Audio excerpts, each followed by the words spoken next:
just had some technical glitches. We'll be kicking off very soon. So, over to you. Yes, yes.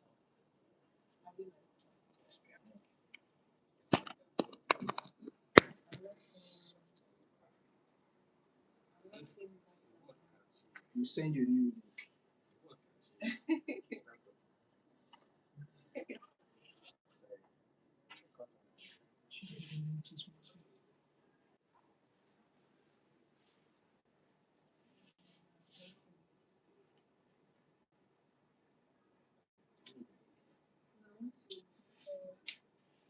Speak. Hello. Speak. Hello. Speak again. Hello. Use no,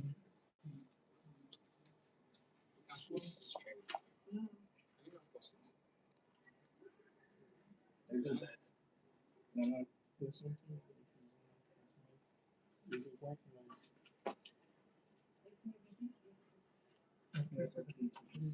Maybe this is.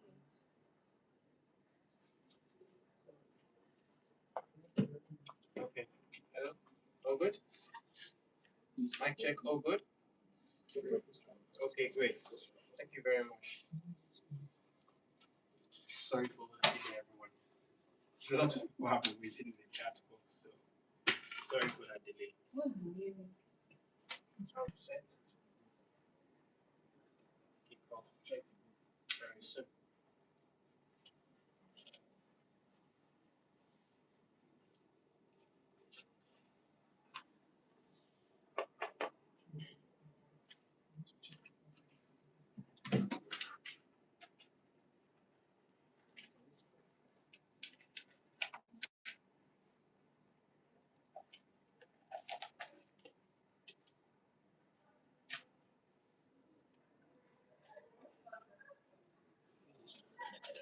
Good afternoon, everyone. Good afternoon, everyone. Thank you for joining us online and physically. Today, okay, thank you everyone for joining us once again. We're sincerely sorry. We sincerely apologize for the delay. You know, we planned, but then our village people find a way to. They have a way to find us, locate us in anywhere we're hiding. So we sincerely apologize for that. So we're speaking with someone today. We're speaking with someone who has achieved something no one else has achieved before him in Africa. That is the AWS Hero. All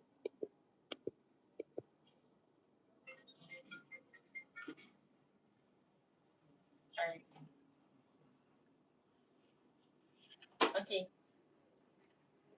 All right. Great. So, like I mentioned, we're speaking with someone that has achieved something no one else has achieved before him. That is the first AWS Hero in Africa. Is that something not mind blowing? But before we begin, we want to give a shout out to the organizers of this event.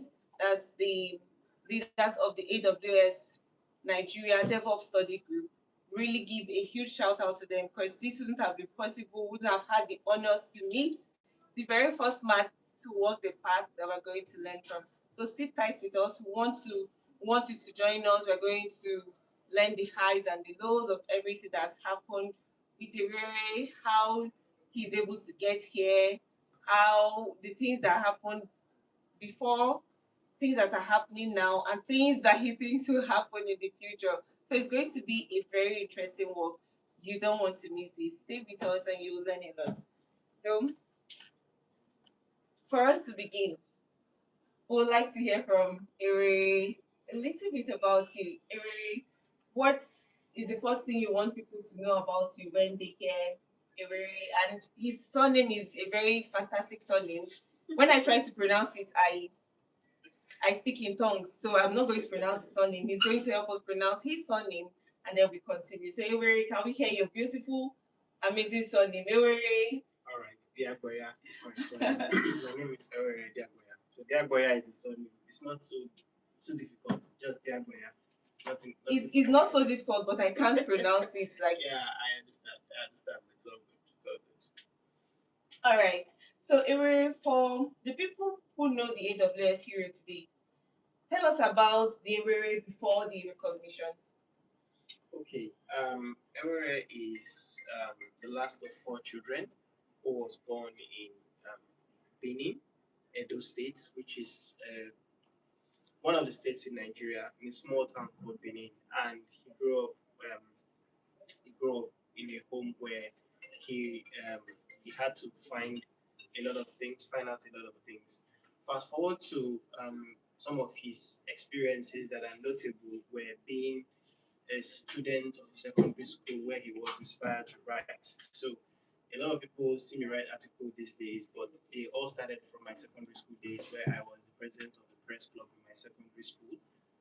So we had this newscasting team that we came up with where we used to read news in school, and I was among the newscasting.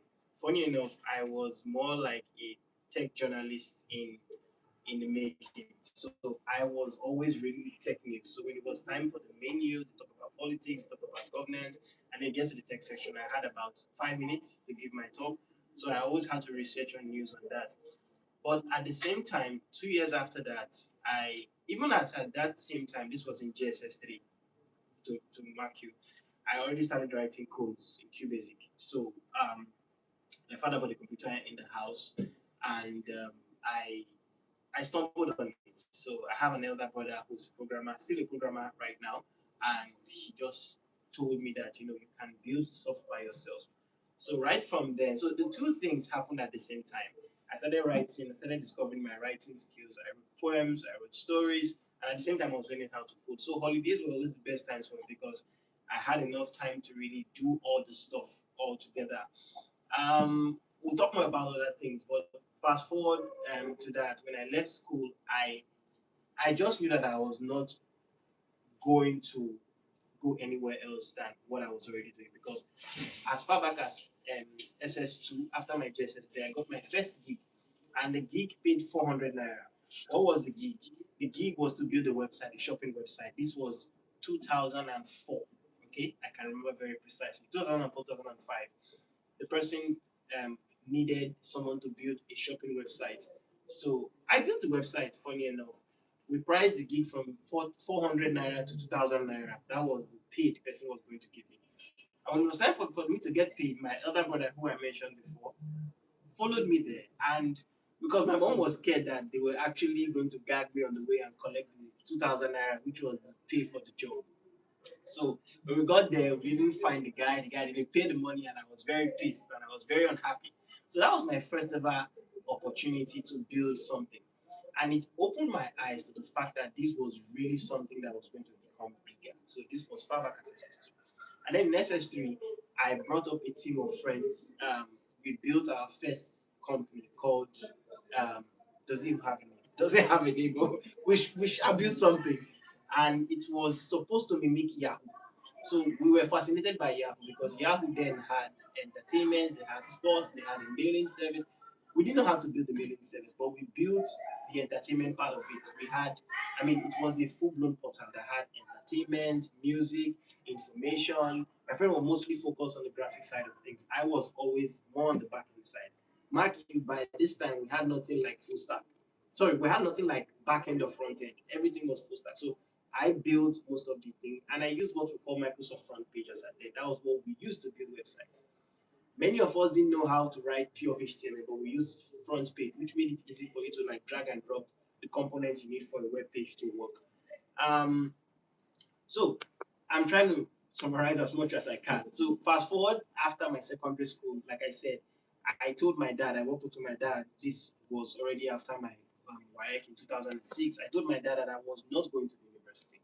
And my father said that's a lie. I told him that I have read my brother's computer science syllabus, and there's nothing there for me to learn because the syllabus always talked about um, um, Fortran, Pascal, COBOL. And I told my dad that the things I'm doing now, they are not even teaching it in computer science in university as far back as 2006. My brother was also about to graduate from computer science. So I told my dad that I am not going to go to school because the engineering you want me to do, I think I liked. There's no fun there. I don't want to pick up wires. I don't want build bridges. I mean, that's not my interest. So my father said, okay, you still have to go to university. I said, to go and do what? It was a lot of back and forth, back and forth, back and forth. Then I wrote JAM, which is, I mean, the exam we do here in Nigeria for you to transition from high school or secondary school into the university. And then I got into the university and everything changed. I found that what I had was something really valuable. And fast forward to the most important part of my life was my first year in school where I was never serious. Please, school is not scam, but I was not serious. My first semester, we had about, I think, 10 courses to do, I think 10 or 12. We had these general studies courses, they were all physics, chemistry, biology. Sorry, physics and chemistry because I read engineering, production engineering. So I was like, I got an A1 in physics in my chemistry, I got a C4, so this is just a walk in the park. Okay, so I was never serious. I didn't attend classes. I was always going out in town for gigs. I was programming for hours and hours in my dormitory. By this time, I had already gone, I mean, a bit more advanced. I could write HTML code, I could write CSS code, I could build applications. I was already talking about object-oriented program because I was practically taking my brother's books and I was reading them. So I could understand a lot of them. I would be sunk in this, and I mean, sometimes in my secondary school days, my mom would say, "Oh, you're not going to eat. It's like, this is your food." I'll tell my mom, I say, "See, just forget about food right now. This is what is key." I used to wake up 3 a.m. and I'm on the computer from 3 a.m. to as much as 10 a.m. in the morning, and I forget that I've eaten. So when I got into university, mark you, I didn't have a laptop during all this time. So take note of that. I had no laptop. So I used to work with the desktop my father bought back then in my secondary school days. And anywhere I saw a computer, I would just, everything, the world stops. When I see a computer, the world stops. I was still at my late teenage days. And then when I started knowing that this was going to get bigger was when in my second year at school, mark you, after my first year, I had like 4 carryovers already in my first year, second semester, 4 already. These were physics and chemistry that I knew, you know. But obviously, I was not focused, so I was not interested. So, and then something happened in my second year at school. A lecturer walked into school, into the class. I'm trying to remember his name. Yes, Professor Akobi. And then he said we are going to be doing a course called Visual Basic. And I was like, oh my God. I've been doing Visual Basic for the past 7 years. And you want to teach me Visual Basic in class? Okay, let's go. And then the lecturer comes and he starts with the basics I did in JSS3. I was so pissed. When he left, I came down from the class. I stood in front of the class and I told my classmates, everybody will pass this course. I said, nobody will fail this course. I was like, what's this thing? What's it? I said, I've been doing this thing since JSS. They're like, what? Obviously, a lot of people passed that course because I practically became a lecturer. After the class, I was teaching everybody everything. But Visual Basic is something I built apps on. I had already built a lot of apps even before then. So it's something I knew at the back of my hand. I was both a desktop developer and a web developer as at that time. So the story got to the professors and the lecturers in my department, and all of a sudden the lecturer was looking for me. And when he saw me, we started having conversations. I was explaining things to him in my normal fashion of my passion. And he was so interested in what I did and what I used to do. Long after that, before you knew, many lecturers knew me in the department. I had another friend who also found out about me in my 4th year. As at then, I had already made friends with the first lecturer, and then both of them started dragging. So the other lecturer wanted people to build projects. He had a lot of research projects he needed applications to build for. So in production engineering, we have engine systems, gear systems, which he already built a lot of apps for. But obviously, his user experience skills were not very there. Sorry, Professor, not no offense meant. So I took out time to help in terms of UI interface, code optimization changes. I could be in his office for hours and he's asking me questions. Okay, well, can we build this? Can we build that? But unfortunately, that was not much of my interest because, I mean, as at this time, this was 2009, yes, the web was already taking off. 3G was already a thing. So there was a lot of demand for application building. Um, After that, I had the greatest hit of my life, which was after 200 level, I saw my results and I had extra 8 carryovers. So totaling 11 carryovers in my second year. So I'm going to summarize here. What makes it very tough and bad is in engineering, if you fail 4 courses in your first year, you are going to be let go. If you fail more courses in your second year, you know already that you are going to spill over in your final year. So when I took my carryovers and I looked at my course credit load, I looked at the capacity I had. I knew I had an extra year already for my second year. I walked into my room and I cried. And I'm going to stop there. There's a whole lot more.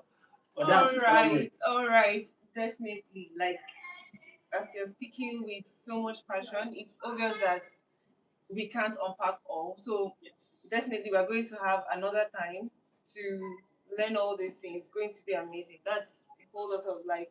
Yes, you mentioned something. Guys, if you are listening to this, please do not be as unserious as Ewere while he was in school. Don't take this as a cue to be an unserious. One very important thing I took away from that was that foundation is very important, right? Because the foundation, the ability, the fact that he was able to start learning while he was in secondary school, read books about this, helped him to build a very solid foundation. So foundation is very, very, very important. Do not neglect your foundation. Do not drop that you want to start working, that you want to start getting gigs, whereas you've not learned the ABCs, the 1, 2, 3s. That's why nursery schools are very, very important. Learning how to read your 1, 2, 3, learning how to pronounce sounds helps you to build the building blocks. Thank you very much, Ewere, for sharing that. So, in as much as you've mentioned that you earned, you priced or you were able to bargain 400 naira for your very first gig. Yes, I understand. Please, if you're listening, 400 naira is not the 400 nairas of today. And that the 400 naira it was way for 2004. Yeah. Then, and that was just a one-off project. We want to know what was your first role intake and how much are you earning then? Okay. So I'm going to skip a bit and jump into my more professional roles. So during my university days, obviously I got a lot of gigs. Okay, my first role in tech. Okay, I think it was also in my second year. Yes, in my second year. So what happened? What happened? That's a funny thing. My story is always very interesting. I during the course of my teaching in my second year, because I started teaching my classmates, I could practically teach them visualization for 3 hours. They're asking questions. While I was interested in helping them understand how to write programs and build solutions and apps, they were interested in passing exams. So there was always a conflict of interest. While I'm spending 3 hours, they are looking for, please, what are they going to ask in the examination? How do we make sure we pass this exam? Because it was written. Okay, yeah. So but the lecturer changed the game in the final year. He made it very practical.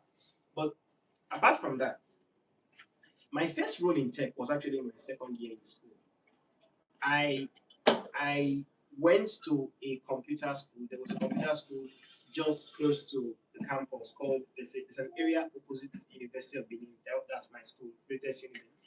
And there's an estate called BDP, and there was a computer school there. So I went there and I told them that I was going to teach web design. Okay. Oh my God, there's so much that I'm forgetting. That's not my first role in tech. My first role in tech was also a gig. Okay, let me use that. Yes. So just after secondary school, I built an app. I called it a multimedia tutorial app. So the app code, this was 2006. I'll be giving years to, because the years are also important. I built it with Visual Basic. I put the soundtrack from P Square. Sorry, I didn't give copyright to them. As I did. Okay. And then I used Fireworks to build the interface and build the app. I could do the minimize, maximize. I recorded videos of tutorials of how to use Microsoft Access, Microsoft Front Page, and I embedded in the software. So you just install the software via a CD. There was this compact disc we had. I burnt the software into CDs. You put it, you install it, and then you watch the videos. There was obviously the videos were terrible. Okay, there was no audio. So, but I just recorded it anyway. So what I did was, this time I was preparing for my jam. Apparently, you know what I did? I got the softwares, I bought the CDs from the market, and I bought the softwares into the CDs, and I carried this back, and I was walking around the city looking for people to buy my software. I went to every single computer school under the sun. I walk into the place, I greet the people, I say, hey, my name is Ewere. I build the software that can help teach your customers, your students about Microsoft Access. I noticed nobody knew anything about database management. Everybody was learning Microsoft Word and Excel. Nobody knew about DBMs. So I was very passionate to teach people web design and DBMs. So during the course of this marketing and sales I was doing, because I was both CEO, sales manager, marketing manager, account manager, and everything at the same time. You are the entire company. Exactly. So I went to a school there in Benin where I met the CEO. I showed him my product. I displayed it. He was very fascinated. He said, you know what? I don't need your software. Okay? But I have a school. And people come to ask for things like this. Because everybody was just learning how to type. That's what everybody was learning. How to type, how to even send emails was a big deal. How to design. How to design, exactly. Corel Draw, those were the things that. So he said, I can't pay you. I don't need this software. Because the software was 300 naira. I was selling for 300 naira. I put it at 1,000 naira, nobody bought. So I brought the price down to 300 naira. So when he said so, I felt bad. He said no. But when anybody comes for any of this thing, I'm going to call you. Give me your number. Guess what? A month later, he called back and said, oh, there's this student from Amritsar University, computer science student. She wants to learn web design, but she doesn't know anything. She needs help. She needs for a project. And boom, I got my first gig. And what was I paid? So it was a contract base. I was paid 15,000 naira, okay, to teach web design for about 2 months. And that was my first time teaching. Obviously, it didn't go very well. What do I mean by that? I didn't understand the skills, I didn't understand the technique, but I wrote 2 books out of that training because I trained 2 people. I wrote a book on networking and web design. I wrote another book on PHP with Driver, which is still available at the moment. I think I uploaded it on LinkedIn some time ago for free. So I wrote those 2 books because I needed to guide my students through what I was teaching them. So that was my first gig. My other proper job I got was so this was in 2006, just after secondary school. The second job I got was in the university. So I went to this computer school. I already had confidence because I had taught before in the computer school. I know how to do it.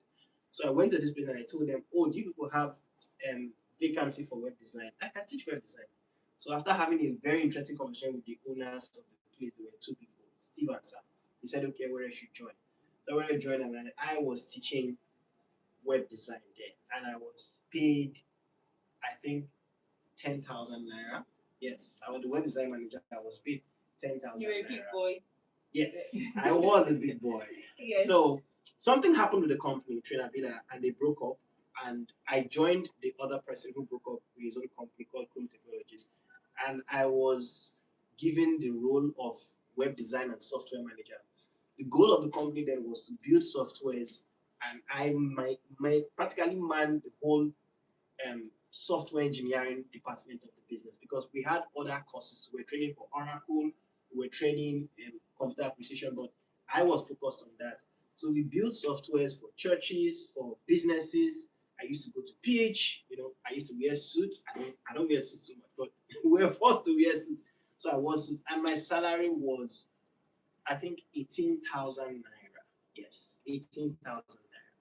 So after that, I got a proper job after school. So I think my first salary was 15,000 naira, and then my next other salary while in school was 18,000 naira. One thing I want to add was that during the period of this job, there was a major ASU strike like we have in Nigeria, where the universities go on strike for a long time, for 7 months. Guess what? I point all my energy to it. So I'll stop there. All right. Thank you for sharing that. That's amazing to know that you're already earning while still studying in Oh school. yes. Oh yes. That's very interesting and great to know.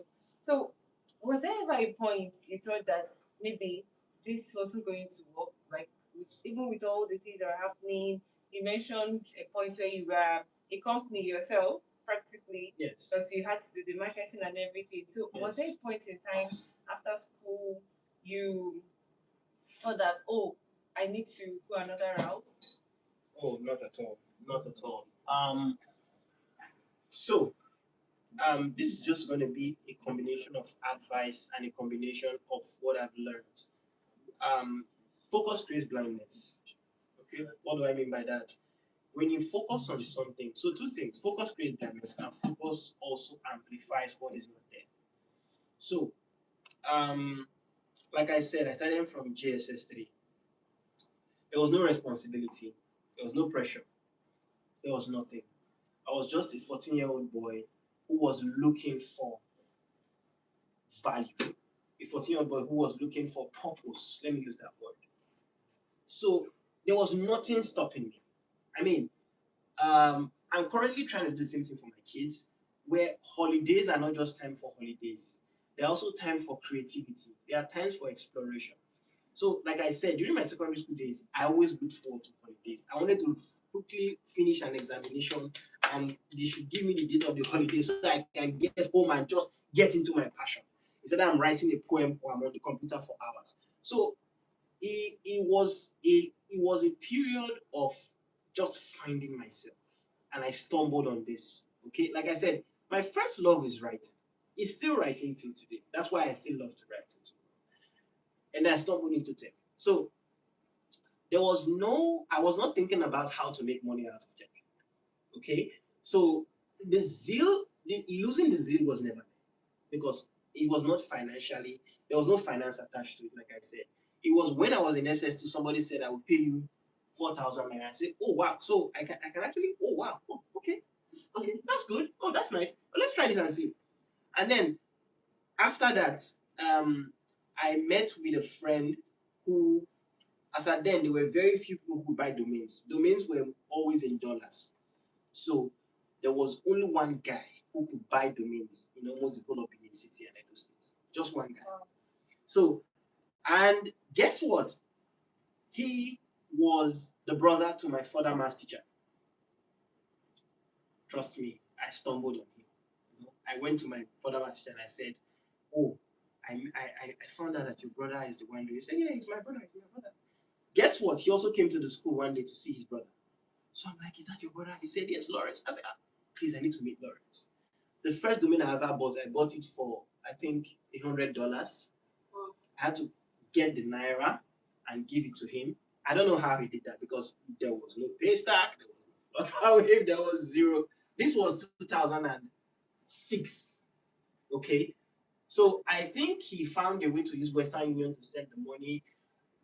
I don't know what he did, but that was the first domain I ever got. So during all this time, there was no financial caveat to getting things done. It was just a passionate young man who also gathered other friends like him, because I had other friends too who we all grow in tech together. Okay, one of them works for one of the biggest fintechs, one of the banks in Nigeria, where they launched a banking platform recently. So I just had that passion, and that passion drove me into seeing how financially, lucrative this could be. Another very interesting story about pay. The person also replied on this, because I posted this on LinkedIn, and the person replied on the chat, and we had a thread and we were laughing.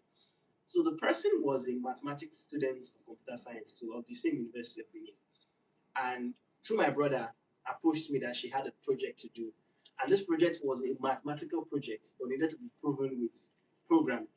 Okay, if she's watching this, she will remember very well. And then she gave the project to me to do, and I had to read it and program it.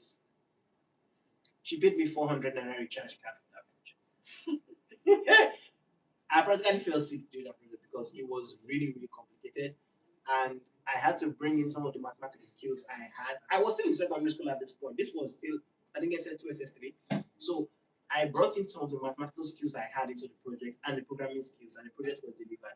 But my pay was 400 naira recharge card. As I then used to buy recharge card, I was so excited. So did I ever lose faith in what I was doing? No. I fortunately grew stronger in it, because the more I went in, the more I saw there was more to learn, there was more to understand, And then when the money came, it was just an encouragement to just continue. So, All right, thank Yeah. you very much. So there's something I want to ask. You studied production engineering in Yes. school. yes. If I ask you to teach us, those of us in this studio, Visual Basic code, right? Yes. Can you still do it? Oh, yes. Oh, that's Oh, yes. you can still do it. Okay, that's by the Oh, way. yes. I'm sure the younger Ewere, if he's meeting you now, will be very much inspired to do what you're doing. Thank you very much for that. So, one other very interesting thing you should pick from this is when he mentioned that he had an elder brother and his dad bought laptop. So, this is a message to us, those that are becoming parents, those that have siblings, those that even have friends. It's not only his family members that influence his lifestyle, but his friends, his clique of friends. So it's great for you to encourage your children, provide the things they need to learn. This is not saying that all your kids should learn tech, but support them in the passion they're building when they are still young. Catch them when they are young, and they will definitely grow into becoming great. So let me add to that before you continue. So I don't really talk about my personal life a lot, but I'm going to add to that. My father, who's late, like I said, I'm the last of four. So my journey actually started when I was 7. Yeah, much earlier. What happened? My father worked in Guinness Nigeria PLC for many years.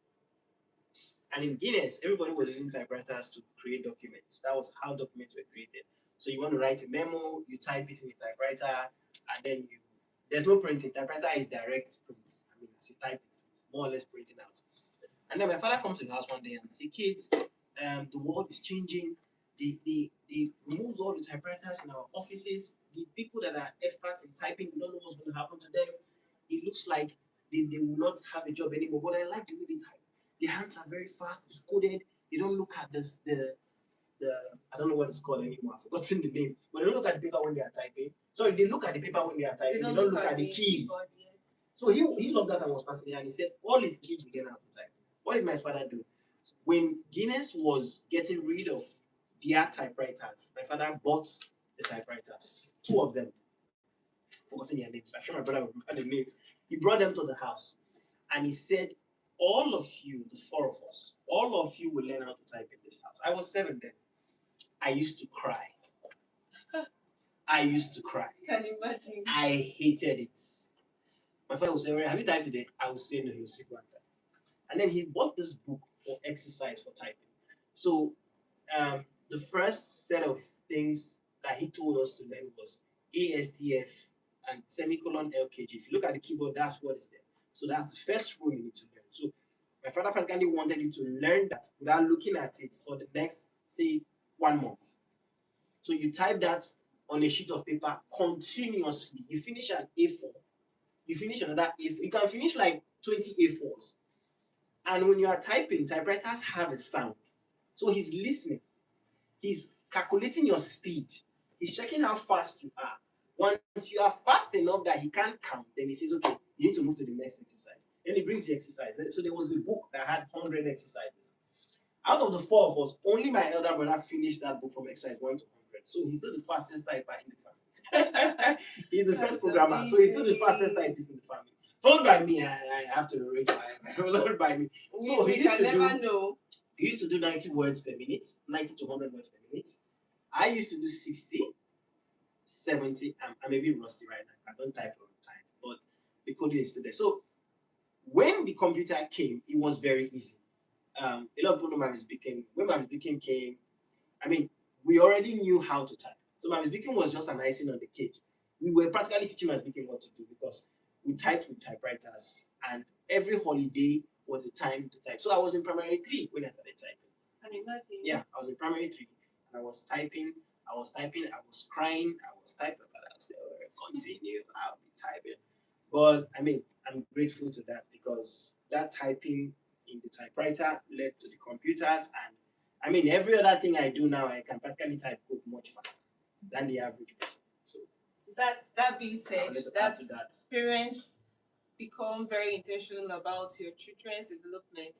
that's the summary of it all. So thank you very much for this.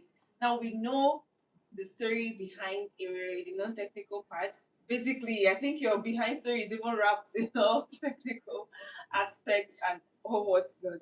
So I want to now dive deeper into the cloud journey, the whole technical thing, because obviously no one becomes an AWS hero by an accident. So what's the what technical skill do you think engineers are neglecting today? Hmm. Okay.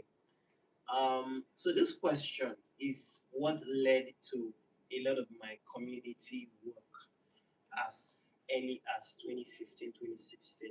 Um, so I was working for a company called Terragon. Terragon is still there. And I noticed something. So the same passion, don't know why. Carry things on my head too much. I noticed something very interesting. There's still a backstory to that. I'll come back to the backstory. So I was hired as a software engineer. Let's not forget that. Just after, so even after my two carryovers or spillover, we call them splash. As you spill more than once, we call it splash. So for a 5-year course, I spent 7 years in university. Wow. Guess what? When I was writing my last carryover paper, a job was waiting for me. In short, I had two jobs waiting for me. The first one was before my final paper. My father said, "Ewere, you are going nowhere." I went for an interview in Lagos. I came for an interview in Lagos. I already had a LinkedIn profile with everything I've been working on. Because my brother already told me LinkedIn is the place to be. So I had a LinkedIn profile. My CV was 13 pages. Why? Because every single app I built, I recorded it. So that's something to learn. When you build something, it doesn't have to be big. Just put it somewhere for people to see. You never know. So I put it there, and anywhere my CV went, people always ask, "Who is this person? Who is this person?" So I got an interview somewhere in VI. I won't mention the name of the company. When I went for the interview, I was told that I didn't pass. Guess what? Immediately I got back from the interview, I got another email from another company in Abuja. The next morning, I had to enter a bus from Lagos to Abuja. My brother followed me to the park. Got to Abuja, went for the interview the next day. We were about 40 people in that interview. Yeah. It was a normal interview. You know how interviews used to be. Crowd. Yeah. And everybody there had a master's degree, some had a PhD. I was just a bloody guy trying to splash my way through university. And I said, nah, I'm going to go with nothing. And guess what? They started interviewing us one after the other. People went in, they go in, they go. And then I went in the first time. And they said I should wait behind. Okay? I waited behind. There were two of us left. Jamil, if you're watching this, hello. I and Jamil. And Jamil went in and came out. It was just I and Jamil. Jamil, what's going to happen for you? I said, I don't know. It'd be like say they like us. So I said, yes, okay. Let's see. And guess what? He was right. They called us back and gave us an offer. Okay? Oh. I already had an offer. The offer was 100,000 naira. This was 2015. When I got back to Benin, I showed my father. My father said, you have to finish your school. I said, but this school is this school is enemy of progress. I said, you will finish. Even if it's third class, you are going to come out. Excuse me. So that was how I wrote a reply to them that I'm sorry, I'm going to reject the offer. So Jamil actually took the offer and he worked there for a while and he's a great guy. He's still a friend. We still talk. That was the only time I and Jamil met and we've been friends. And guess what? I later found out Jamil was not even a student then. Oh. Yes. Jamil later went to Open University. So while I was thinking I was the worst, someone else was not even an undergrad. So Can you imagine? yes, so that was how the ecosystem was very interesting. So when I got into Terragon, so that was the job I had to overturn. But the next year, when I wrote my last paper, I already got an email from Terragon 4 months before that they wanted me for an interview in Lagos. I came, I did the interview, I got in as a software engineer. After doing the software engineering for like say 6 months, 9 months, I started getting tired. I noticed a problem. What was the problem? The problem was delivery of solutions was slow. we had just one person who was what then we call them system administrators. He came from MTN, Samuel. So he was my senior colleague. So I walked up to him. I said, Samuel, this software engineering thing is not software engineering for me. I need to do something else. And then he's like, okay, what do you want? And I told him, I think I want to switch into this. I've always loved this. And then to the backstory of that, I have been looking at Oracle magazines for a long time before then. So Oracle had this machine called Exadata machine. So I have been seeing servers in my head like 8 years before then. So it was already engraved in my mind. And when I saw the opportunity to do that, then this was the light bulb. So he said, okay, no problem. And then he said, okay, you have to use AWS, use AWS here. I'm like, can't use AWS again. He said, oh, it's just for hosting application, it's cloud. I said, cloud. Like, I said, okay, show me, give me login. And then he gave me the login.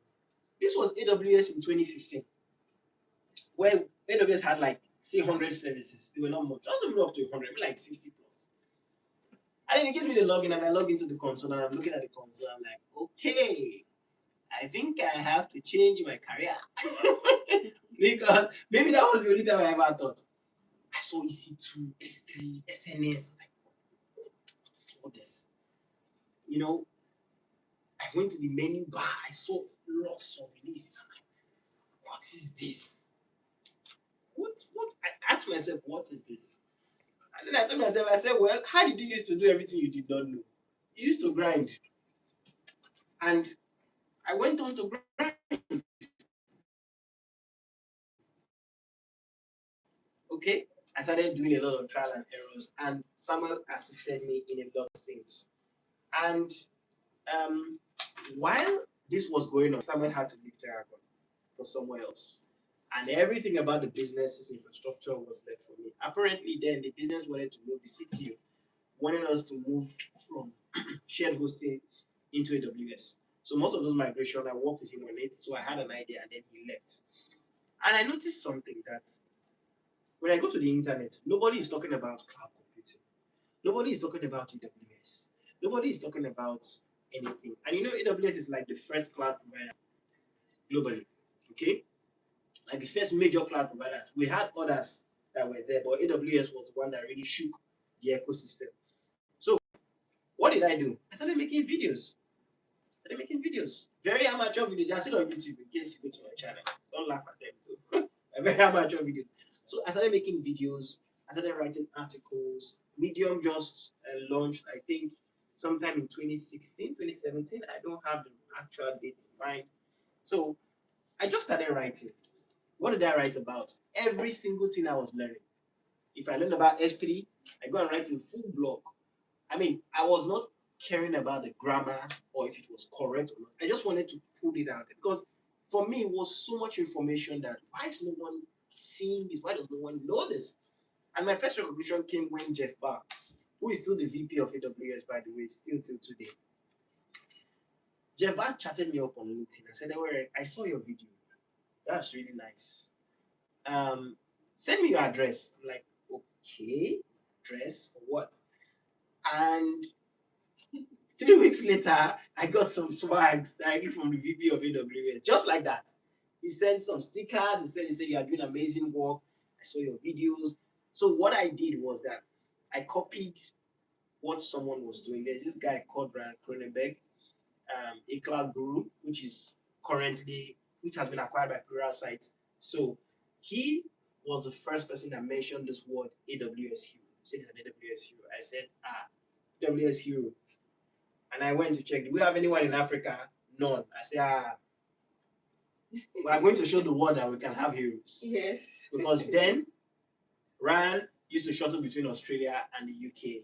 He had a story, you can Google him, he's a bit popular in the cloud sector, but because he has sold out a cloud guru, he has not been in that sector a lot. So he taught a lot about cloud, and he had this program called Last Week on AWS, Last Week on AWS.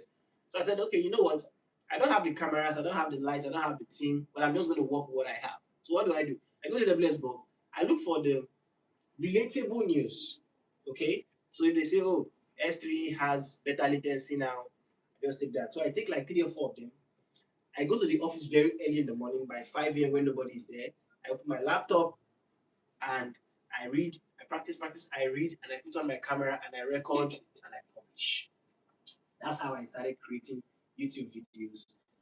I didn't take that seriously because I noticed that creating video was a lot harder than that. Because sometimes at 5, 6 o'clock, other colleagues are already coming. Oh, yeah, what are you doing? I'm like, I'm recording. So it didn't work out. So yes. So I moved away and focused a lot on writing. So that's why on my Medium, I wrote a lot there. Any major project we worked on in the office, like my first data engineering project, I wrote about it. My first serverless deployment, I wrote about it. So I continued to write. And then we moved over into community. I spoke with a friend, a colleague actually, whom I told her, you know what, we need to start talking more about this thing and get people involved. And here we are. And I'm happy with the community we have here in Nigeria that is much bigger than I ever thought. Diverse communities. I mean, someone someone reached out to me the other day about the HashiCorp user group in Nigeria, which is in Lagos, which is also very great because the truth is that the more you share, the more you learn. That's the truth. So I'm happy that we now have security AWS user group, we have further groups, we have this user groups and this community because the truth is that you really don't know where the community work will help people and where it will lead people to. But just start where you are. You don't need to wait. You don't need to. So that's it. Again, back. I love that you shared all this. Still the same day, one question that I asked that you used a whole lot of this to cover, but I still need to know the technical skills that you think engineers are neglecting today. Okay. Technical skills. I think it is less of technical skills for engineering Okay. and than personal skills.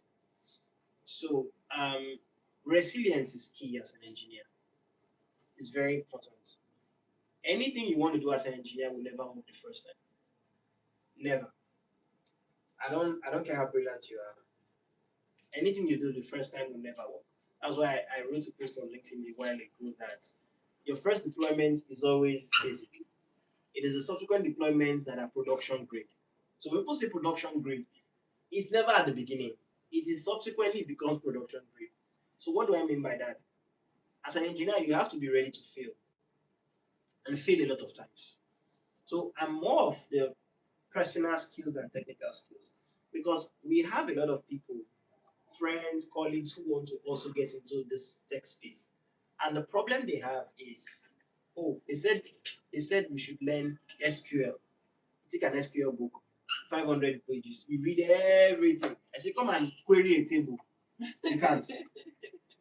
Do you understand? Yeah. Or you see a bug and all hell breaks loose. You're like, no, this thing is not for me. So the first skill as an engineer you need to keep is your resilience. You have to be resilient. You have to be ready to fail and fail and fail and fail. And not see failure as a deterrent or village people not wanting you to learn that thing. Because if you don't have that, you're going to miss everything. The second thing is time. So time and time again, when I discuss with a lot of people who are getting into the cloud space, the DevOps space, they say, oh, I'm doing this boot camp. And I ask them, okay, how long is boot camp? They're like, oh, it's a 3-month boot camp. I say, you can't get a job after 3 months. They're like, no, what do you mean? Why? What do you mean? I was in a session with a friend in the UK, a colleague actually, and she invited me to a session to speak. And I told the people in the session, I said, if you do a 6-month course, you won't get a job. And then she was like, you are discouraging them. I said, I'm just telling them the truth. So time is very important. You need to be patient with yourself. As you are resilient, you need to be very patient because experience is not fast. You see, the current president of Amazon said there's no compression algorithm for experience. So you can't fake it. Fake it till you make it, doesn't work in engineering. Either you have it or you don't have it. So resilience, time, okay? These two are very key. And then lastly, fundamentals. I mean, you mentioned fundamentals before now. Fundamentals. I see a lot of people just want to get in there and use Kubernetes to deploy an application that you can deploy on a single virtual machine. Because they say Kubernetes is the best thing that happened after sliced bread. But you have no idea what TCP/IP is.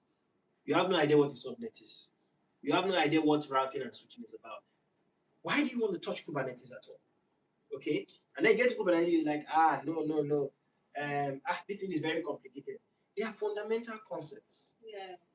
How well do you know your Linux environment? How well do you understand networking?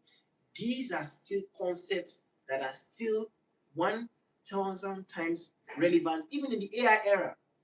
Okay, I still posted this last year on my LinkedIn that, guys, everything in AI is still riding on the fundamentals. Okay, I was trying to fine tune an AI model 2 weeks ago, and I still went back to the fundamentals. I had to go and read about some Python code. Python has been around for at least 30 years plus. People say, oh, Python is an old school language. You know, it's JavaScript and Rust. Everything about machine learning and AI is still in Python. Okay? I had to read about some networking because the kind of networking architecture in the AI ecosystem is very different.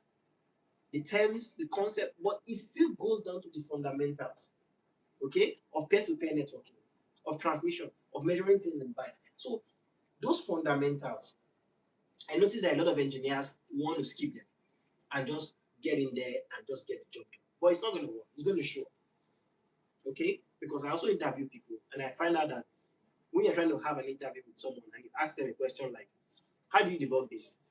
And they're like, oh, I'm going to Google it. I'm like, you have to have a step-by-step procedure for solving the problem. That means your fundamentals are weak. So fundamentals are very key. So I mentioned 3 things. I mentioned time, I mentioned resilience, and I mentioned fundamentals. So these are the 3 things many engineers miss. And that's why they can be stuck in the whirlwind of, oh, this is not working for me. There are special people these things are for. This ecosystem is hard. No. When you have these 3 things, you won't have a problem. Thank you very much. That's to say, no giving up here. If you're going to go through this journey, you have to be very, very resilient. I love one thing you said. The quote from the AWS guy said, "No compression algorithm for experience." So don't expect to switch and then learn or become an AWS hero in 3 months. Thank you very much. Before we continue, if you're enjoying this, do well to like, subscribe, and follow us for more. And if you've not joined the study group, ensure you indicate your interest, follow us on LinkedIn, and you'll be added. There are lots and lots of things to learn. The community is amazing. When you're learning things, Ewere is in the community. Even if it's not like Ewere, there are so many amazing people that are just like Ewere, ready to assist you when you need that help. So, back to you, Ewere. What technology trend do you think people are overhyping these days? There are lots and lots. Which do you think, when you hear it, you be like, this is overhyped, like this is not all we make it to be? Well, I'm going to shake some tables here. So, um, one of our organizers here, he's not here unfortunately. So, one of the organizers here, he's not here unfortunately, and I'm going to mention something. So we had an argument sometime last year about blockchain, and I explained these things to him, which is one of the technologies that people hype a lot. I personally don't have a problem with blockchain. I don't. We can talk about it. It's a long, controversial topic, but I feel like it is overhyped and it's over exaggerated because people will say, "Oh, Web 2 is dying. Web 3 will come and take over." Oh, we're not going to use traditional banks anymore. Oh, the government won't lie to us anymore. It's not that simple. There are systems before this thing. If this is going to replace them, then it has to cohabit with them. Let me use an example. The banking system has been through a lot of transformation. Still in transformation. But if you look at how banking and technology works together, technology did not take away banking. Technology improved on what banking was. Yes. That's why if I have a friend who works in the bank, very good friend from my school days. If I say, when I'm talking to him, I'll say, banker like you, say, I'm not a banker, I'm a bank worker. And it's correct. Bankers are not in the tech, apparently. They are in the banking. Yes. It's like financial experts. Financial experts are not thinking about the apps to build. They're thinking about how to do financing or financing. So, for example, an investment banker is looking for people how he can raise funds. He's looking for how to get the best return on investment. He's not thinking of, what tech am I going to use to get? No. No, it's not. So it goes back to this foundation and fundamentals I'm talking about. So you say, blockchain will revolutionize the web. Everybody will be on Web 3. It doesn't work like that. Everybody will be using blockchain. Yes, a lot of people will use it. People are already using it. I use it sometimes too, from time to time. But understand that the systems that are there, what will happen is it will be a conjoined operation. Both of them will work together. It will sit on top of existing systems, and it will be modified to work with the existing systems, bringing the importance and the value it has on top of it. The next that used to be a hype that is no longer a hype is AI. Okay? So a lot of times we didn't understand AI for a long time.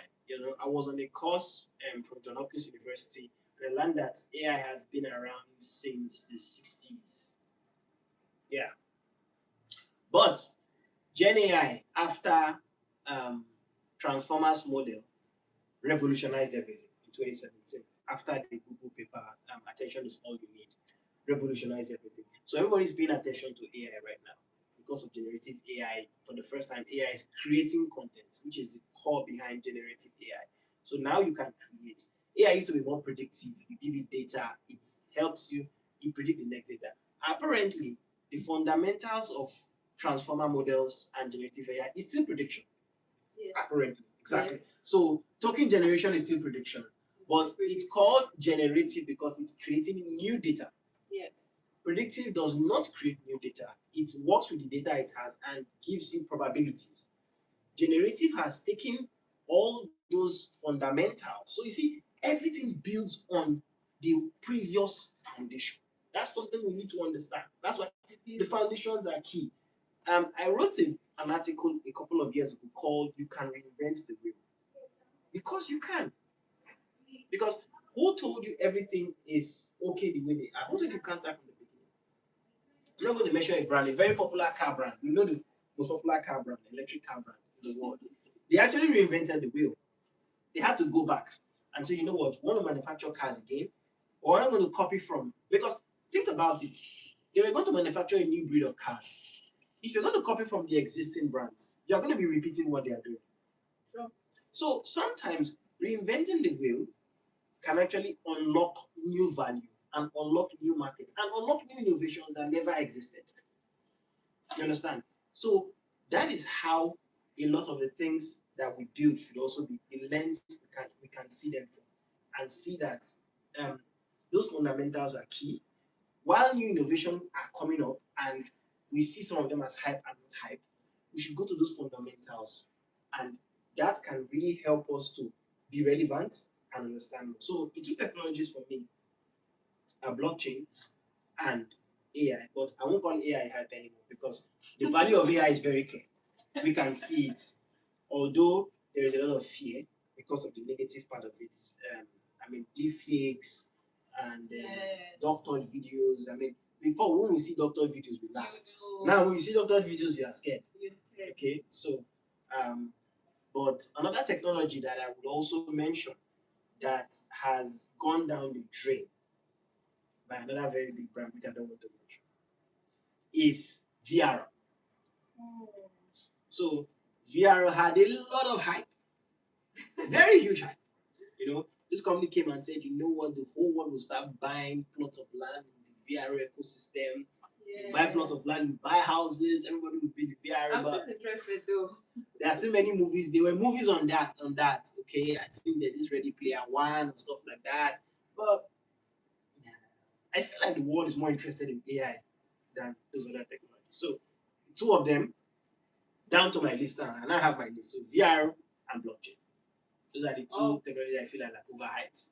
All right. I've not really gained public acceptance, because the truth is that whatever technology you create, if people don't accept it, there's nothing you can do about it.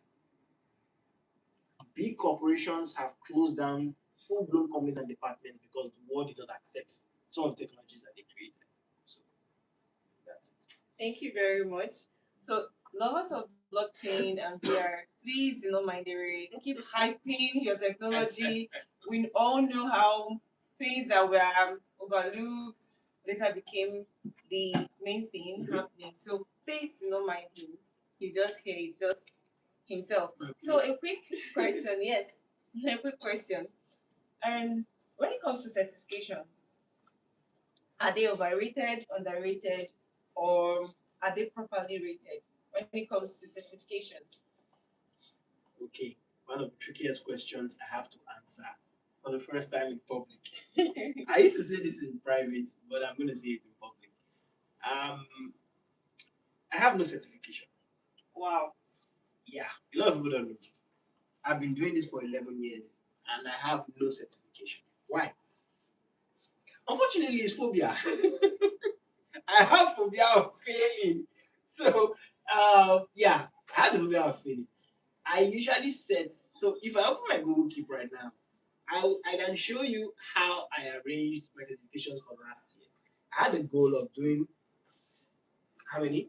August, September, October, November, December. Yeah, August, September, October, November. Yes, I had a plan of doing 6 certifications between August and December. I wrote them. I never did one. I didn't do one. Okay, so but please, what is important here, based on the question, not what I'm saying, is balance. Okay, I'm not going to tell you, oh, don't do certification because it's not important. No, I'm not going to say that, because I might not have done a certification because the only one I had has expired. That's why I say I don't have. I did it 2 years ago. It was AWS practitioner, so it's not a professional certification. While I will never be too right wing or left wing and say, you know what, certifications are terrible, don't do anyone, you don't need them, or oh, certifications are very good, will give you a job. What I would suggest is a balance. Okay? While I did not do certifications or have not done certifications, I do the courses a lot. Why? They guide you through things that you will never get on your own. Okay? They guide you through things you will never get on your own. So when you go to a course and they say this course is AWS certified DevOps engineer, professional DevOps engineer, when you go through that course, you're going to learn a lot of things that you will never learn on your own if you try to learn on your own without a course. So courses give you a guide, they give you an outline that you can actually follow and learn a lot. So they are really very good. So I use them a lot. But going to write that exam is where I'm like, I already have the knowledge. So that's just me being lazy. Okay. What I would suggest is find a balance. If you are in a field, I think your focus should first of all be learning your onions. Okay? Because that's what will make you an expert, that's what will give you a job, that's what will make you know, that's what will make you. I'm a hero, I don't have certification. Okay, how about that? So it is being able to learn, know, share, and add value to a business. That's what is the important thing. But the certification is an icing on the cake, because there are some companies you work for, because you have a certification, you kind of have a better listening ear than someone who does not have. So it can actually be an advantage over. So there are places some of my friends can go to. So let me give you an example. There is this guy in our community. He's also a great guy too. He has, I think he's one of the first golden jacket holders in Nigeria. I'm not sure of my statistics. And during the reInvent, which is AWS yearly program where we go and learn about new services and launches, there is Golden Jacket Lounge. I can't enter the Golden Jacket Lounge. because I don't have AWS certifications. Yeah. So you see, it has its pros and its cons. Perfect, yes. Though we have our Heroes Lounge also, because we have about just 200 heroes in the world, I can't enter the jacket lounge because I don't have certifications. Okay? So when people are in the reinvent ground and they are flaunting their golden jackets, I'm like, come on, come on. You know? So apart from the recognition, I mean, if you have 13 AWS certifications, which is the top certification AWS offers, you get what we call a golden jacket. So it's a very beautiful, shiny jacket. It ships to you. I mean, it's right AWS certified. It has all the swag and everything beautiful that comes with it. So going back to what I'm trying to say, so I don't miss my point clearly. It's about balance. You create a balance. You can. What I would suggest is give the value first, learn the skills first, know your onion, do the course, and then get certified. Okay? Right. But if you don't want to do certification like me, welcome to the club. But if you want to do certifications, please don't let anyone to discourage you. But what is important is what is your goal? If you're looking for a job, please don't focus on certification because I interview a lot of people. If you say you are certified, I'm worried. I'm very worried. Why? Because many people get certified without actually having the skill. So it's a problem. They give, when you ask them questions, they tell you a lot of theory. And you're like, okay, so explain this in detail. Okay, open your terminal and show me. Okay, draw this architecture for me. And they're like, I only did it in a course. I'm like, you're not going to come and use my infrastructure for practice. So that's not going to happen. Okay, so that's why I always say that know your onion, have the skill, then get certified. Apparently, because I've done one certification exam from AWS, I noticed that some of my practical skills help my certification better. You know, when I'm reading the question, I remember something I did.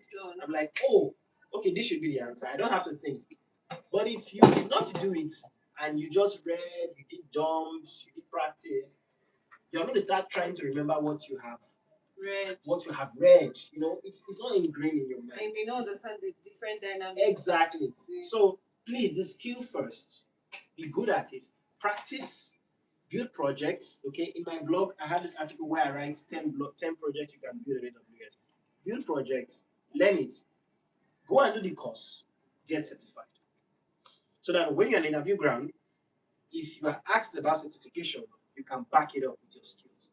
Then you become the whole package. That's amazing. So he wants you to be the whole package. Learn the fundamentals, learn the skills, add value, and you're there. So we've been talking about the whole tech, your journey to cloud computing, and you mentioned AWS. Is there any other cloud computing provider that you are conversant with? Have you Oracle? Have you used any of those? What's experience with them like? Okay, so I have used. Okay, so I call them the three big that I think biggest industry. I have AWS, we have Azure, we have Google Cloud. I've used the three of them. Um, I used to like to do some things on Azure, but apparently I've not had the opportunity to do more with it. Apparently I have tilted towards Google Cloud more because of what I've been exposed to work on. I struggle a lot when I'm in other cloud providers because of a lot of things. Because AWS has built some kind of expectation for me. So when I'm in other cloud providers, I'm like, this should be here. Why is this not here? Why is this too simple? Had an experience recently on Google Cloud. No offense to Google Cloud. And I'm like, okay, oh, that's it. I've just created a managed database. Oh, that's it. Okay. And then I start going deeper because AWS is a very fragmented environment. So AWS gives you all the tools to build anything you like.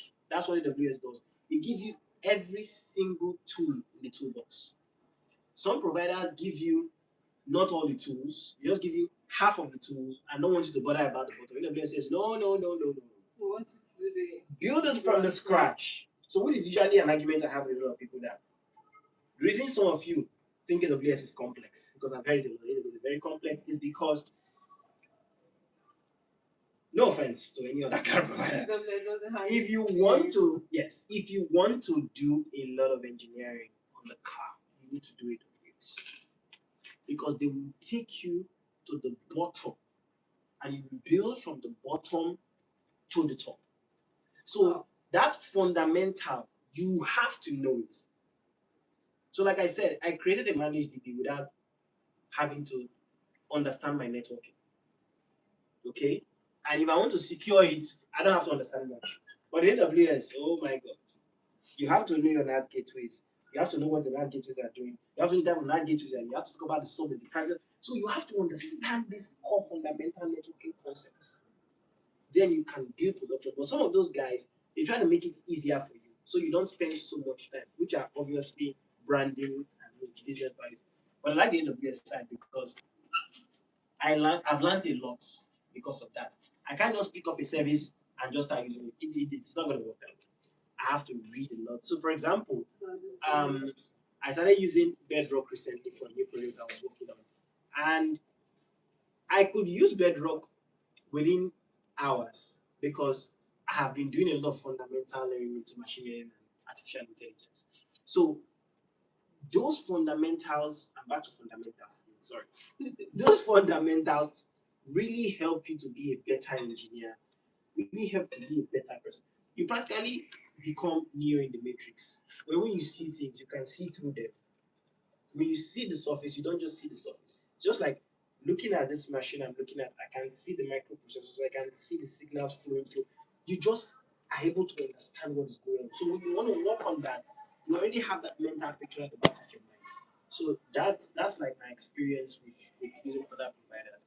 There are other providers I don't want to mention because I don't want to mention them. But when it comes to these big three, the ones I've worked with a lot is Google Cloud and AWS, but I still love AWS because of what I already mentioned.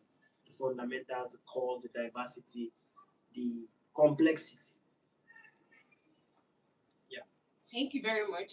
So if you want to do the core cloud engineering work, use AWS. He's an AWS preacher. You didn't hear that from me, you heard it from Ewere. So Okay. thank you very much. We've learned a lot. We've moved from knowing how you were able to get here, your background, a little bit about your background, to the technical skills, and now want to move. So we understand that your technical skills can get you into the room, but then, hello everyone, and sorry for the break.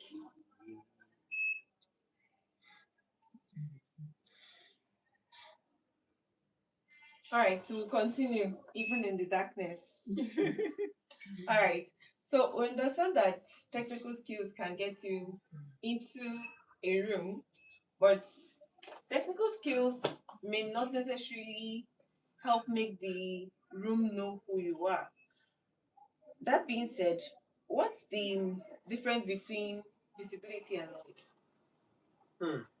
Sorry, can you go over that again? I want to get that very well. Can you go over that again? Okay, before I go to visibility and noise, Okay. I'd rather ask you, did you intentionally build your personal brand or did it happen naturally? Oh, yes. Personal brand. Yes. Yes. It happened in two ways. Okay, I have to say it happened intentionally. Because so let me talk about my hero journey a bit. It's a happy sad story. Um so after watching Ryan Cronenberg, he really used to be proud of that. Whenever he was making his videos about his training, he would say, "Hello, my name is Ryan Cronenberg, AWS Hero." Like, I think he's one of the first AWS heroes actually ever. So Wow. because he was doing something amazing, he was training on AWS. He had a training e-learning portal that was on AWS before he diversified into other cloud. providers. He also had an interesting story of being a lawyer. And when there was no immigration law jobs to do, or nobody that was immigrating anymore, he had to switch into tech. So he had no technical background. So That's amazing. yeah. So when I watched that hero stuff, I picked that up. I went to AWS website. I had to look for what a hero is. I said, okay, how many are there in the world? I said, then I think there were like only 10 or 9. This was like 2015. I don't have the numbers. I may not be correct. Please don't quote me. So, but there were very few. And they were mostly, I think, in the US, in the UK, just scattered all over. There was none from Africa, which was where my inspiration came for me being the first hero. And then I talked about making videos, writing articles, and then starting a community, which was where the attention from AWS really got my attention, or I got AWS attention the other way around. Yeah. And then I was told, a very good friend of mine who's no longer in AWS at the moment, sad story, due to the layoff. He was laid off last year. He actually was one who whispered to me that they are actually considering you to be a hero, because heroes are not voted for. You don't apply to be a hero. AWS see your work and they should I use that word? Appoint you. Let me use that word. They are appointed to be a hero. So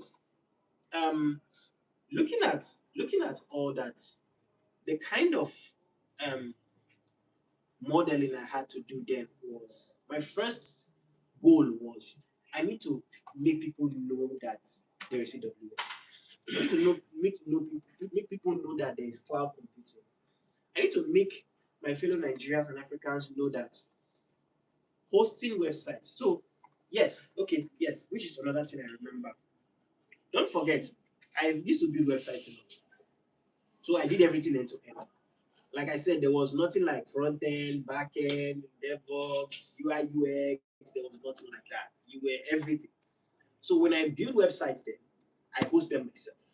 I pay for the hosting. I mean, by this time, there were hosting companies already in Nigeria. You could pay for hosting in Naira. Although then it's bank accounts, there was no payment gateway.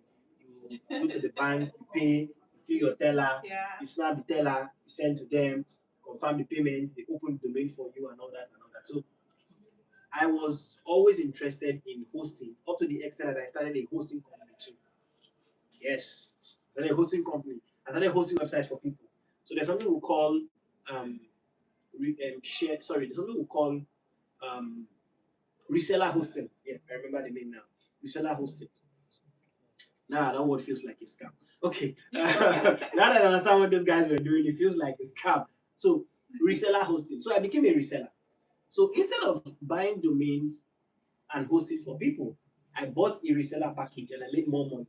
So reseller could cost me like 30,000 naira, and I could charge 10,000 naira for the domain. So if I host 5 domains, that's 50,000 naira. So I have a markup of like 20,000 naira, which was good business for me. So I even built a portal. People could register, check their domain. They couldn't pay online, obviously. But I mean, once you register, you want the domain. We have a call, you get it, I pay for it, you pay me, I pay for it, and all that. So I was already doing that in the background.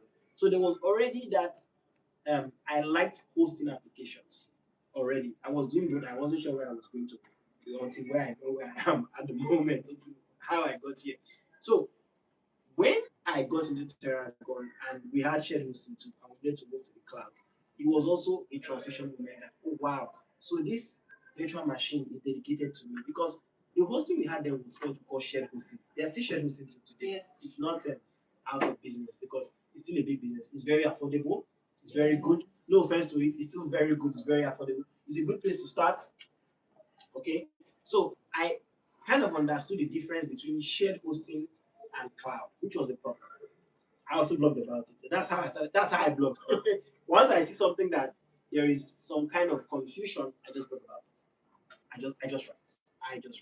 So because of that understanding, like I mentioned earlier, I was always I always love to share this information. Always love to talk about it. Always love to communicate these things from time to time. So that kind of helped me to build I call it like a mini brand, because I I reached out to other people like me. Okay, there was this company called Ewere TV. I had a friend there also. Um, Alex is no longer in Nigeria at the moment, and we used to talk a lot about that. The first community session we held in Terragon was hosted by the company. We got the then CEO of Computer Warehouse Group and a lot of other company players to come into the office and give talks. That's how we practically started growing this thing called community, because we wanted people to share their knowledge. So it was not just about DevOps, Cloud, AWS. It was, the idea initially was, why are we isolating technology skills? Okay, why can't an InterSwitch come and tell us how they were able to scale from 10,000 transactions to 10 million transactions? Why can't the CTO of Computer Warehouse Group come and teach us? So that was the idea. We wanted technology leaders to come and share this knowledge so that the people coming up can say, wow, I can build something like that. I can build something like this. So when I started writing and posting on LinkedIn, my goal, my first brand, let me use that word, my first brand goal was just to share this thing. 2 years ago, I had to change that. Okay? Now, what was the rebranding about? The rebranding was about thought leadership and talking about specific topics. So before, I was just writing. So there was actually no intention to the brand. But over time, I had to start tapering it towards a niche. So that if you say Ewere and you Google Ewere, there's something I want you to see. Okay. So it started without a plan. Yes. But over time, when I noticed, yes, where things were tapering to, I had to double down on that. So the brand imaging was not a plan initially. Okay. But over time, I had to start being intentional about it. Okay. I don't get distracted. Okay. Even in the AI world, I'm not distracted because that brand still exists in there. It's not fading away. So, all right, thank you very much. So it's safe to say that he built his brand. It was both a mix of a natural brand build and then an intentionality to it. And he's still very intentional about building his brand, and he's still there. So that's to say, if you've not been paying attention to your brand, please start paying attention to your brand. It will help take you a long way. Back to you. We've learned a whole lot from you, and a lot of people are itching to ask questions, get some things. So I'll ask a question from the audience before we proceed. But then, while you're answering the question, the other question I had before I ask this was the difference between visibility and noise making. But you're not to answer it first. I will take a question someone someone in the audience. So this Nomso says, as someone at an intermediate DevOps level, already good with Terraform, Docker, Linux, which tool amongst Jenkins, GitHub Actions, GitLab CI, and Bitbucket pipelines is most in demand in 2026? He's ready to fire. No, so I see what you did there, right? I see that you're showing us how skilled you are, how versatile you are. You want to show up. Yeah. We're looking forward to seeing you become a hero. Yes. So I'm gonna break your hearts at this point. And I say this every time and everywhere. Don't get carried away by any tool. Tools come and go. I talked about if you listen to my career journey, as far back as 2003 when I started writing QBasic on DOS. It was a black screen in Windows 98. Imagine I was trying to learn the next Windows 98 or the next Windows 2000. You have to zoom out from the noise. There's something we call noise and signal. Okay? What is QBasic? A programming language. What is Windows 98? An operating system. Do you know what is interesting about these two things? The fundamentals of how they work does not change. Programming languages since the days of assembly language and C++ down to whatever we have today. I mean, I think Rust is the rave of the moment due to blockchain and all that and Golang. There are some things that have not changed. They all have variables. The name of, I don't know what to call it. We used to call it function in those days. From function to method, it's still the same behavior. At a point, Java came and said, oh, everybody is doing object-oriented programming, polymorphism, encapsulation. The fundamentals are still there. They have not changed. I was looking at a Rust code recently. It still has functions. Yes. It's just rebranded. It's just rebranded. Okay? A method and a function are the same thing. If you look at the QBasic of the early 90s, we had function. If you take Fortran has, we used to call it procedures then. We call it procedures in QBasic. But the function, procedure, method, they are the same thing. So why do you want to get carried away about the new name instead of thinking about, okay, what does this thing do? That's what you should focus on. The why. What does it do? What's the value behind it?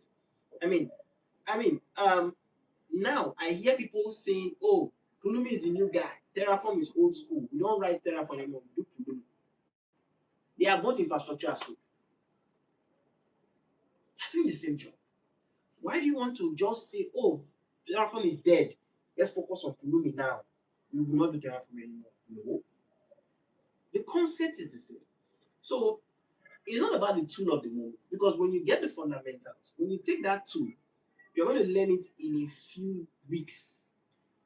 What is different between tools are the syntaxes. Yes. For example, when it comes to CI/CD, the first CI/CD pipeline I ever built, I built it myself end to end. I didn't use any tool. Why? I was lazy to learn Jenkins because Jenkins was the only tool I sat there.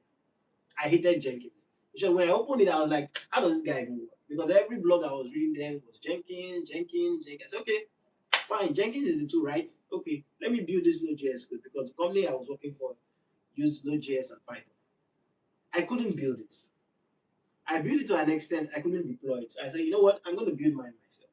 So I built it with a little bit of Bitbucket pipeline. Bitbucket was the only closest competition to Jenkins as I did. When I built this pipeline, obviously it was not very efficient. It did the job, but not very efficient. And then I went back to Jenkins and I learned Jenkins. After learning Jenkins, fast forward, now we have a lot of CI/CD tools all over the market. Circle CI, GitHub Actions, GitLab CI, and all. What is fundamental about all of them? They are doing continuous integration and continuous delivery of deployment, whatever name you decide to call it. What are the tenets of CI and CD? Is to build code, to ensure the code is secure, run tests, all kinds of tests, be it smoke tests, be it security tests, be it DAS, be it SAS. Package this code, put it in a form that is usable, called an artifact. Whether it's a Nugget package, it's a Py package, it's an NPM package, it's a Docker image, they are all artifacts. Whether it's a zip, it's an artifact. So don't get carried away by these names. In those days, we had no Gits. How do we deploy? We zip the application, upload it to the server, and unzip. That's still deployment. Yes. Still deployment. It's just technique. Understanding the why. So understanding the fundamentals is still key. Don't say, oh, should I learn GitLab? Should I learn GitHub? Yes. What if you learn? What if you spend 2 years learning GitLab and the company you go to, they use Subversion and Team City? What do? You force them to use GitLab. Which is what always happens, apparently. That's what always happens. People get to a company that have been using Subversion and Team City for 5 years and they are doing okay. Because you don't like it, you want everybody to move. No. Yes. So my answer to you is, please, you cannot catch up with the tools. You can never catch up with the tools. Spend time to learn the fundamentals so much that when you see a new tool, you are not carried away. And then be ready to learn a new tool at a time. Not because the new tool defines your skill set, but the fundamentals define your skill set, not the tool. So when you're talking to an interviewer, you tell them, oh, I've never used Team City, but I have strong fundamentals in CI/CD. Yeah. I've built one in GitLab. I've built one in GitHub Actions. I believe the principles are the same. Yes. It might take a little time to learn the syntax and the structure, but I'm going to get it right. Yes. You talk with confidence. Not when they ask you, have you Team City? Like, I don't know Team City. No. That's not how to answer the question. So you have a better chance, you stand a better chance with the first response I gave than with the second response I gave. Thank you very much, Ewere. We have a whole lot to learn from Ewere, and it's so unfortunate that time is against us. We are almost wrapping up. Would love to have you again, Ewere, so that we'll learn more. A lot of people are still asking questions. So away from the technical part and all, we have Bankole who is curious to know. He's asking for you to tell us the benefits of being an AWS hero. So what are those things you've enjoyed? What are those things that you brought? What are those things that when you have it, you say, yes, I'm glad that I'm an AWS hero? He'd love to know. He's an aspiring hero, by the way. Okay. I don't want to talk about the benefits too much. I want to Please talk about do. I want about the work Learn. involved.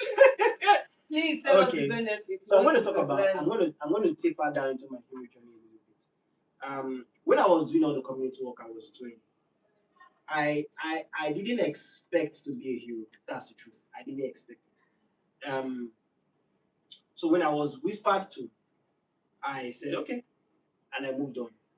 And I lost my dad the next year. So Sorry.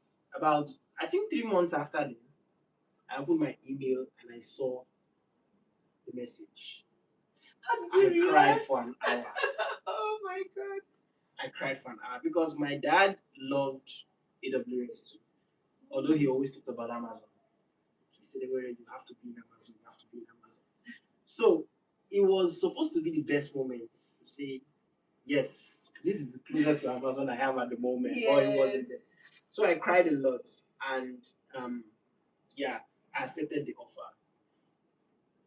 Heroes, we are like secret agents. What do I mean by that? We sign an NDA. So there's so much we can't talk about, unfortunately. So But you there's can so still share much. the benefits. You There's can so much we don't share talk the about. good things. We love to know. Okay, one of the good things is that you have access to reinvent. Okay, heroes have access to reinvent, all expense paid. So what is reinvent? Reinvent um, is AWS conference that holds in Las Vegas every year. Las Vegas, Nevada, United States, where over 70,000 people all over the world come to, and AWS shares all their latest innovations and announcements. Now, as a hero, you get what we call a Heroes Lounge. Heroes Lounge is just for heroes, where you go and you chill and you get all the enjoyment you want to enjoy. You eat, you drink, you're in this what we call the Vegas Strip, um, exclusive hotels and all that. But heroes are not forever. Some people are let off the program. Some people leave the program voluntarily. Because the truth is that you have to continue to show leadership. You have to continue to show community impact. So you don't just be a hero and you say, okay, I'm not a hero. Oh, that's good. That's all there is. Nah, you must show community impact. What led you there, you have to maintain it. So you have to And even do talk more. about exactly. You have to talk about what you do. You have to teach people. You have to continue to blog. That's why you see I'm always on LinkedIn. So, and it has to come from the inside. So it's not something that you can fake. That's the truth. If you don't have it, you don't have it. And if the passion is not there, I'm sorry. So even if you want to be a hero, you have to be ready for what comes with it. And like I said, it's not something that there is a form where you apply for it. No, you don't apply for it. You don't lobby your way. You can't lobby your way to it. It is true, genuine, consistent, and visible work that it comes. And then when it comes, you accept it with a lot of humility because it comes with responsibility and yeah, there is a character to it. So you have to maintain that character. Yeah. Thank you. I see what you did there. We wanted to know all the perks that come with it. Everyone is shifting and telling us the work there is to it. So those of us that are inspiring, that aspiring, those of us, I said us, I'm not left behind, that aspiring to become AWS heroes. We've heard from the very first AWS hero in Africa that it's not just about the enjoyment, but there are lots of work to it. But then he's forgetting to tell us that there are lots of enjoyment. He shares them, I'm sure, but Just share one. he shared one, but there are lots What's and more lots heroes in to Africa it. actually? So this is just your cue to work hard to become that hero, and definitely you get to experience firsthand what it means to be an AWS hero. So we'll take one more question from the audience before we call it a day. And we have, and while we're taking the last question, we also have the hero is also giving, very generous to give the those of us joining the audience, those that have asked questions, a voucher, an AWS voucher, each worth $100. This will help you to practice on AWS. This will help you learn the skills. Have hands-on practice on all the things you've been learning. So we'll select 3 participants, those that have asked meaningful questions, to share these vouchers with them. So he did mention that that's one of the perks. So you can see he has access to lots and lots of goodies. But he also mentioned one time that he got packages from Amazon VP, right? He got packages. So those are some of the things you get. Even if he won't let you in on it because he signed NDA, I will let you in on it. He has lots and lots of them. But you have to pay me to give you more info on that later. So we have this question from Ojo Shine. He says, for new folks who want to get a DevOps or cloud role without rushing through the fundamentals, but still price for jobs, this area we are in, a lot of people need the financial support while they're learning. True. What realistic timeline should be blocked for the base of experience, or that's to learn these things? I think I like that To be question. job ready. And I'd like to take another question. So if we have some time, please let this not be the last question. Okay. I like that question very well. I will be blunt, and at the same time, I will be realistic. The truth is, there's no specific time. Personally, I'm a very slow learner, very very slow. Okay, some people will not believe me. As I never believes me. I'm a very slow learner, so I try to take a long time when I want to learn anything. I give myself at least minimum of 1 year to learn something. Why? Because there are other responsibilities. I mean, as an adult, you have other things you're doing. So, except you are not, you don't have so much responsibility, then you have all the time in the world. But when you don't have so much time, then if something is supposed to take you 6 months, it could take you a year plus or more. Now, it depends on where you are also in life as an individual, and it depends on the pressure you have around you. So let's take it that you already mentioned that there's pressure for work. Whatever you are doing now, please don't leave it. I beg of you. Whatever you are doing now, please don't leave it. The economy is hard enough. So don't leave whatever you're doing. But carve out time for your learning. And don't give yourself a timeline. Why do I say so? Because if you don't meet up with that time, you say, oh, I thought it was supposed to be 2 years. What's going on? This is 2 years. I'm not getting anything. And you become frustrated and you say, no, they lied to me. So the most important thing is, number one, go back to the fundamentals. What are the fundamentals? Linux. Operating systems. Okay? Operating systems could be Windows, could be Linux. Yes. But Linux preferably. Why? I have a bias to Linux because most of the things in DevOps are mostly Linux, unfortunately. Yes. So you have to learn Linux. Windows is good to know. It's actually good to have because you don't know where you find yourself. Linux / operating systems. Networking. Very overlooked. Very, very overlooked. your subnetting, your routing, IP addressing, routers. If you can buy a router and play with it, oh, beautiful. Switching protocols, TCP/IP, OSI model, those fundamentals. Okay, I want to tell a very short story in these fundamentals. There was a deployment I needed to do when I was in Terragon. I always mention Terragon. That's where my career started. I worked in other places, but I always mention that because that's where my career started from. And we needed to do a proxy. Okay?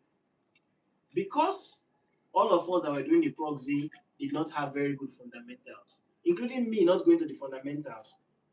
We wanted to do what we call a VPN proxy. Okay? And then we used the web server. And that web server did not support the type of proxy we wanted to do. And we were there for weeks and weeks and weeks. Only for someone to come and say, this is layer 7. VPN is on layer 4. Why are you using layer 7 to proxy layer 4? That was the solution to the problem. Wow. So I have used that knowledge till last year. Let me give an example of this knowledge. I'm sure a lot of people struggle with it. For the Kubernetes lovers, you create an ingress. A lot of people don't know that ingresses live on layer 7, not on layer 4. So certain systems, like an email service, like a PBX device for VoIP protocol, those things are on layer 4 of the OSI model. And the way you proxy them are different. And then lastly, on layer 7, you can do something we call SNI and server name indicator for multiple domains. That means you can have multiple domains on a single IP on layer 7 proxy, which is called the web's layer. But on layer 4, which is network layer, you have a single IP that you need to bind per time. So these fundamentals I just mentioned can be the difference between you having a task and being in that task for 3 months and have no idea what to do. Anyway, there's AI now, so it's a bit easier to go to ChatGPT and ask these questions. But yeah, those fundamentals are key. Okay, networking, Linux operating system. These are the 2 core. Other things on top of them include things like Docker, things like any scripting. When I say any scripting, I'm not mentioning any language. Yes. Anything you like, I'm not going to mention any name. If it's C++ you want to learn, go ahead. Why? Because every language has its pros and cons. We've been fighting language wars since the beginning of computer science. So no language is better than any language. But learning language, it helps you understand the developer's plight from time to time. Because of my background in dev, a lot of times I understand developers' language much better than the person who has no dev background. I've done dev for like 10, 15 years before I got into infrastructure and DevOps. So, and a lot of the core principles of dev has not changed. CRUD, database. Okay, those things have not changed. Only that we now have NoSQL databases, object databases, and then my latest investment or my latest time I'm spending on is vector databases. So, but still a database is storing data in a particular format. You have an application that will write to it, connect to it, and write to it. So those things are still there. So my answer to you is don't give yourself time, even if the average time that someone mentioned is the 10,000 hour rule. So I will lean on to that. In Malcolm Gladwell's book, he talked about the 10,000 hour rule. That's how he did mastery of everything. So you can use that as a benchmark. Okay? You can use that as a benchmark. But the truth is that it's just a benchmark. Some people are better. Like I said, I'm a very slow learner. So I'm not going to tell myself maybe 20,000 hours. That's what I'll tell myself. I'll say for myself 20, 30,000 hours. But some people can be faster than that. So don't use anybody to gauge yourself. Put in the work, put in the time, get the fundamentals, be good at it. There's something I do. I do my courses every year. I take a Linux course every year. I take a networking course every year. Why you can forget these things? You don't work with everything all the time. So there's a very high chance you're going to forget certain concepts. So that way you keep yourself grounded and know what you need to do. So my answer to you is you can take the Malcolm Gladwell's suggestion of the 10,000 hour rule, but put in the time, put in the work, wherever you are, stay there and be patient and learn these fundamentals. Take courses. There are so many courses on the internet that you can take. Make sure the course has fundamentals. So that's the way you can actually know a course that is good or not good. Check that the course has fundamentals. If they don't have fundamentals, move on. Don't bother yourself. Forget about be a DevOps engineer in 3 months. A scam. Scam. The biggest scam ever. Make sure they have fundamentals. Learn, practice, join communities. I cannot overemphasize what community can do for you because the truth is that some of the guys in community are working for Fortune 500 companies. They're the ones that can tell you, oh, we use Kubernetes in our company, we have like 7,000 nodes. You will know. You think the Kubernetes you are doing in your laptop is how Kubernetes ends. You have no idea. When somebody tells you have 5,000, you're like, okay, wow. You start rethinking. Yeah. So that's what community can do for you. Okay? Yeah. I'm going to stop there. Okay, thank you very Let's take much. another Thank question. you very much. We unfortunately would have loved to take more questions, Okay. but we'll be rounding up just about now because we've gone beyond our scheduled time. Once again, we apologize for the delay in starting. We had some technical issues, but then we were able to overcome them and we were able to kick off. Thank you very much for joining us and participating. If you've not subscribed, if you've not followed, and if you've not loved or liked this video, do well to like it. We have other lots of questions from various participants, from both those here in the studio and those joining us live, but we're unable to take them. We really love you, Ewere, to join us again in another session. We're looking forward to learning a lot from you. But before we go, there's someone in the comments that said this is more of a comment to you. Said Esel said, "Thank you so much. I've been learning all these basics and I felt a bit discouraged. It's good to know that I'm on the right track, especially as someone transitioning to tech." So that is one big great thing you've done to someone here listening to you. Everybody kept emphasizing on the basics, the importance of fundamentals, and the importance of fundamentals. And when he's coming to tech, he's telling you learn Linux. That's all I heard from him. Literally, didn't hear anything. The only thing he kept saying is learn Linux. So please do well to learn Linux, and learn Linux. And if you're not in the tech space, do well to learn the fundamentals in anything you're doing. And as parents, do encourage your children. It mustn't be in the tech space. What you're doing, try to encourage, support them, pave the way for them, provide things they need, support them, monitor them. And it's hard that your dad, who was your big cheerleader and your supporter, didn't stay to witness and experience all the great things that he pushed you to do, for him to see the fruits that all those things he pushed you to do yielded.